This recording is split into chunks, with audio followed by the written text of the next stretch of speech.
So a little while back, there was an announcement for a Star Wars TV show, Star Wars live-action TV show that was going to be a part of the Disney streaming service, which now apparently the final season of Clone Wars is going to be on as well. I thought it was going to be on TV. That's why it didn't cross my mind that it was going to be on the streaming service, actually. So sorry. Anyway, so big news that came out tonight, and I know this video's, it's kind of late at night, but yeah, they kind of posted it late at night, so I might as well talk about it. Yeah, we finally got an announcement of what exactly, the Jon Favreau, live-action Star Wars show is going to be, and yeah, it's gonna be about the Mandalorians. Yeah.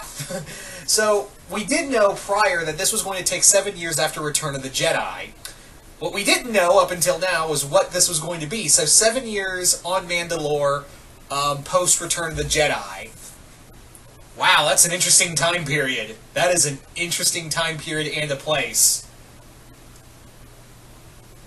A lot of us were speculating. I know a lot of people were speculating maybe it's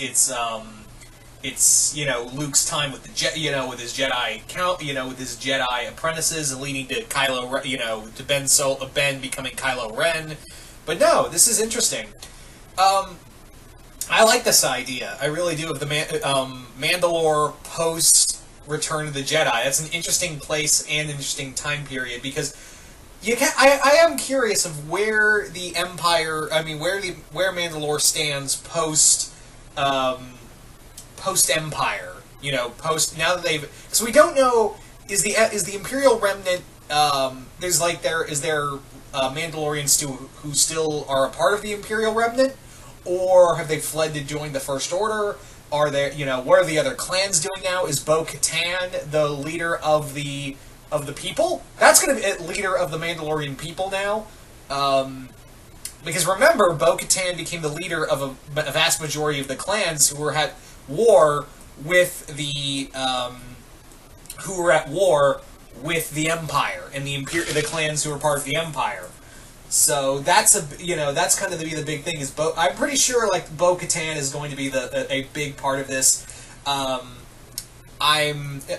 the main thing, is what does Mandalore do now that there's no real war to fight? It's been 7 years since they've really had a fight. I would imagine that the First Order is still kind of getting their shit together. So I would doubt that the First Order would be a thing yet. It would still be at. I would imagine at this time period, the First Order would still be in the unknown regions. Now, the other thing is that, what do Mandalorians do now that there's no real fight, out there? Mandalorians kind of need a fight. And I know in the new continuity, Satine was trying to bring back, an era of peace, but you kind of realize, Mandalore is not good with the whole peace thing. That's kind of a problem. So, and Bo-Katan is a little more hard-edged. And remember, and this is something my friend Red Leader Antilles brought up to me when we were having a discussion on the review for the two-part episode that reintroduced Bo-Katan into the Rebels continuity, was that, she was a terrorist, and no one brought that up. She was part of a terrorist cell that killed people, that murdered people, and suddenly she was treated like the King Arthur of the Mandalorians. I'm really hoping someone goes, dude, you killed your own people. You killed your sister's people and your own people to prove a point. Yeah. So I hope they address that, because they didn't address that in Rebels. The other thing is, I'm wondering, is there anything left of Clan Saxon? Is there anything left, Gar Saxon's, clan, is there anything left of them? Another thing is, maybe this is how we get Boba Fett again. Because remember, Disney did stress that, Boba Fett lived and he escaped the Sarlacc pit. So that's in canon. So maybe Boba Fett has returned to Mandalore, and he's kind of jaded. His main flow of income is gone. I mean, the galactic underworld is probably going through a shifting point still after Jabba's death, and, you know, Kanja Club and the Guarvian Death Gangs are probably still at war with one another. It's a fresh new market out there. But so then again, maybe Boba Fett can make a living. But I want to see him stop by Mandalore, and maybe we'll get to see a live-action older Sabine in here. Although they could say that, oh no, Sabine's not here. She's out with Ahsoka, a.k.a. Space Gandalf, looking for Ezra. That could easily be a thing, too. That could easily be another major point. So, but, yeah. I want to see how the New Republic functions. How is Mandalore, is Mandalore going to be treated, like, fairly within the New Republic? Because I would imagine that that Mandalore, despite it being a couple centuries, a lot of people are still like, yeah, Mandalorians, you guys are just assholes.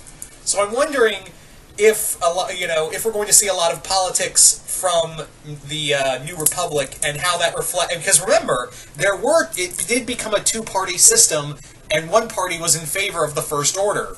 So I'm curious to see Mandalore's eyes going in of the New Republic and how it worked, and seeing what Leia had to go through during during those times with the New Republic, and how much bullshit didn't get done. So, all in all, I'm really excited for this. I'm really hoping for some geopolitical strife, because what does Mandalore do when it doesn't have someone to fight? It kind of fights itself at points. And again, maybe Bo-Katan, because Bo-Katan is not her sister. She is in no way her sister, and doesn't have the same kind of pretty much not the same ideologies. And yeah, I'm also curious that maybe we'll get Boba Fett in here in some capacity, because I would imagine that when they were doing this, Jon Favreau had to have thought about, maybe I should have Boba Fett in an episode or a few episodes, because that was one thing I was missing from the from Rebels, is that I would have liked to seen Boba Fett and Sabine in some capacity interact with one another, because he's much more he believes in the very old ways of Mandalore, even though he is a clone. And you've got Sabine, who's very forward-thinking. So maybe we can see this, and maybe we'll see that maybe Mandalore isn't like how Satine wanted it to be, and Bo-Katan's kind of militaristic mind kind of comes into it, and it's a self-destructive kind of thing. Who knows? I'm just kind of throwing stuff at the wall, because this is not only a really interesting time period, but it's an interesting planet to focus on post-Empire. Post-Imperial control, I should say. That's the better term. So anyway, guys, you guys tell me in the comments below. What do you think of Jon Favreau's live-action Star Wars TV show being centered around Mandalore post Return of the Jedi? Do you guys like the idea? Do you guys hate the idea? Who do you want to see in here? Do you want to see Bo-Katan in here? Do you want to see Sabine, Boba?